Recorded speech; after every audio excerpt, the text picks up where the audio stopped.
Hi everybody, I'm going to show you how to reset a Dodge Ram 1500. It's a 2015 model oil service light. When you switch your ignition on, and there, switch your ignition on, comes on there, and you'll see here on the left here, you need to scroll up and down with these buttons here until you get to that little Dodge Ram. I'm pressing it up now. Okay, now I go down, same with these arrows here. Alright, and then when you get to that little van there, you press this button to the right.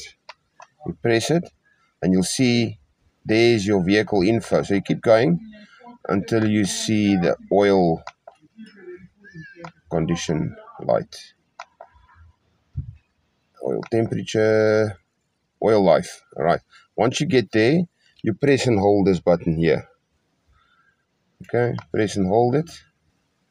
It says they confirm to reset. You scroll up and down. Okay, and then you press and hold